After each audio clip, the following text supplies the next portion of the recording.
Good morning. Welcome to Fitz Painting Repairs Garage. Today's project, we're working on the wife's 2007 Kawasaki Vulcan Classic 1500. We're replacing the steering stem bearings and races. As these got pretty bad, we've already got everything removed and inspected. And what we found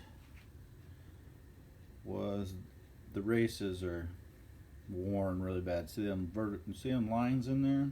It's like stair steps going conk conk conk conk as the bearings roll over it. And so I've used these all balls bearings and races before when I did the 99 Drifter. That was it. All right, a little update on where we're at in regards to the project.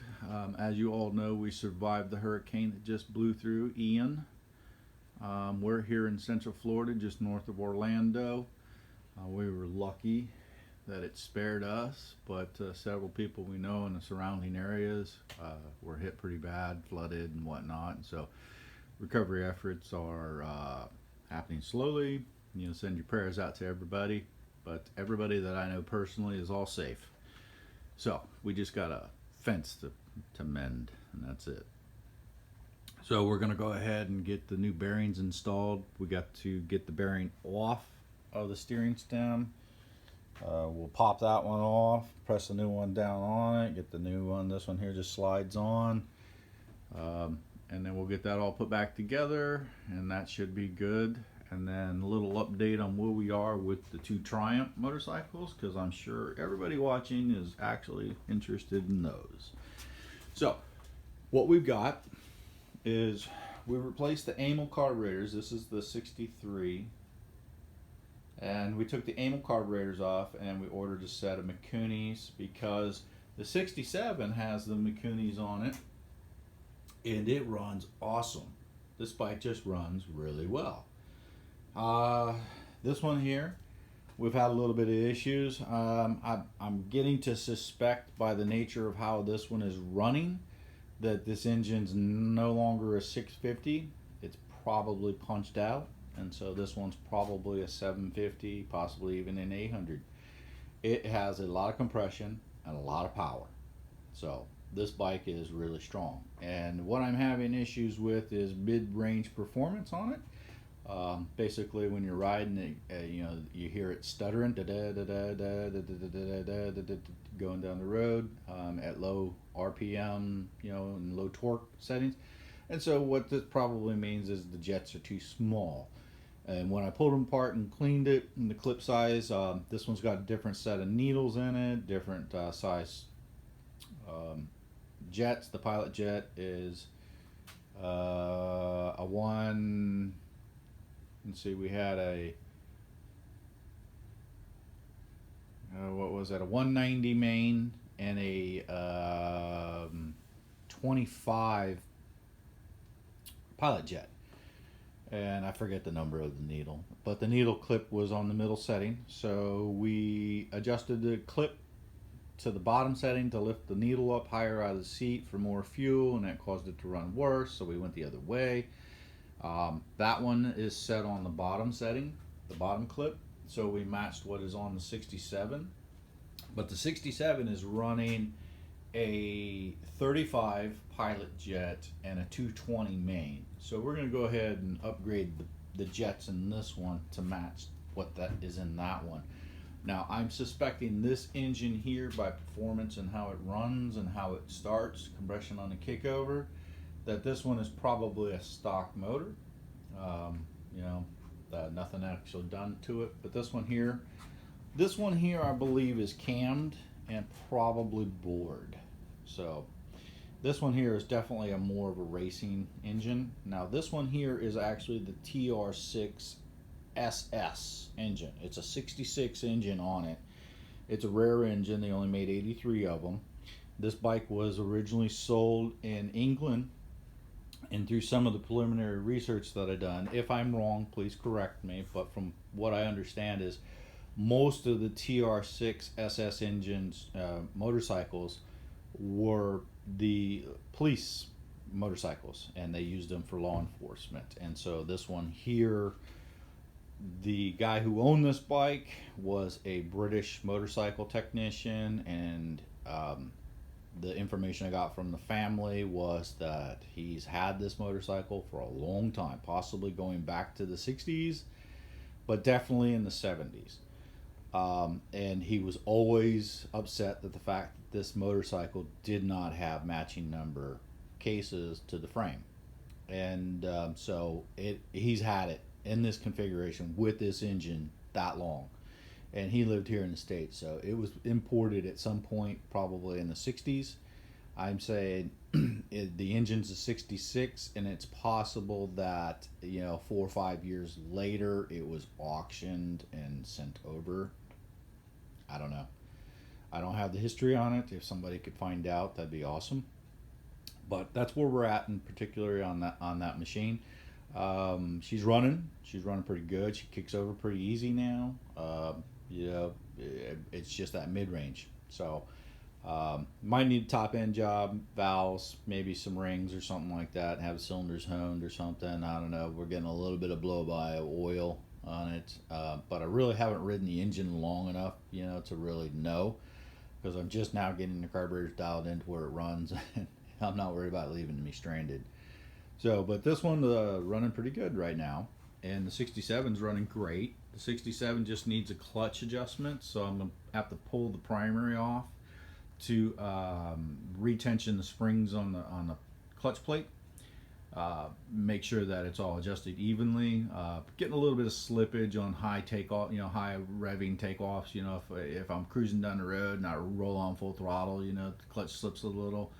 And then she catches, so it's not really, free spinning or anything. I'm not worried about them plates being too glazed, but that could be the problem. The plates could be glazed over from sitting, and then fired up. And anyway, so we'll pull the primary off on that one eventually, but for right now, we're just going to kind of leave it sit. I got maintenance and stuff to do with the other ones, and they're both running decent enough to take them and ride them. So they're tagged, they're registered, they're owned personally by me, but they will be up for sale here real soon. We're coming up on Biketoberfest coming. I plan on riding the 67 over to Daytona, so if anybody's over there, you see this bike, I'm around.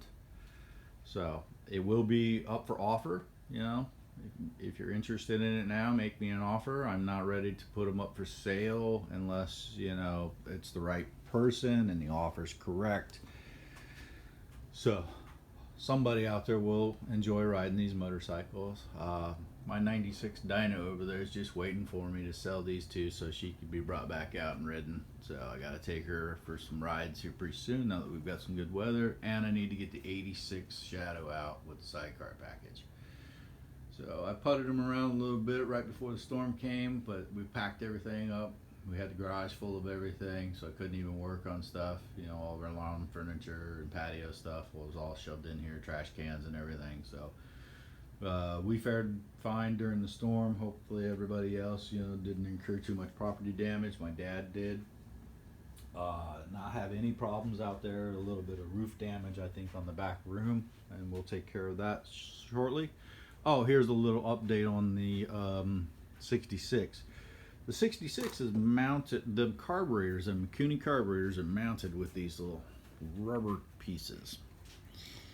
And you see how this one here was blown out? So she was sucking some air through and leaning. Problem I have is the spigots on the engine are 38 mil and the carburetor's 40.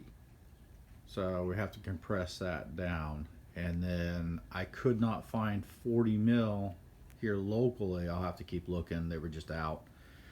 I ended up with a 41. It's clamped down. I stripped out a couple clamps trying to clamp that down, but it's a little thicker wall, a little bigger, but it's holding them. I'm not going to trust it forever. I will find smaller diameter and I'll buy new clamps and get it on.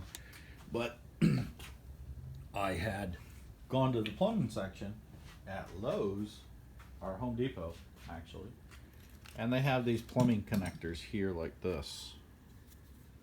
They got the two hose clamps and the metal sleeve around it, right? Well, this rubber piece inside is plumbing grade, so I'm not going to use that with fuel. It'll deteriorate, and gum up the carburetor. So, but this sleeve here collapses down, and I'm going to use it, I think, instead in place of those two clamps. And it's the same width, same length, and everything. It'll fit right in there. And I think it'll give it a little more holding power, a little more, hopefully. We'll try and see. We'll try it. We'll see. But I could go with, I have the flanges, and if I get the rubber flange adapter and mount it with the metal thing. So we'll see. If I'm having continued problems with it, if carburetors are coming loose, the 67 I haven't had an issue with it. It's got really good rubber and good clamps on it, and it's held. But I'm thinking about rigging something up. It's got this little claw through. I'm thinking I got this hole here. I might end up running something through to help hold, like build a little clamp that bolts off, and it goes in there. It helps it for the vibration so they're not bouncing up and down. So, got a few modifications we'll do to that. But today's project, we've got my wife's bike. And so we're going to go ahead and get started on that, and we'll come back and give you guys a little update in regards to it and where we're at, and test ride it and make sure it's all good. But you see them steps in them races, right?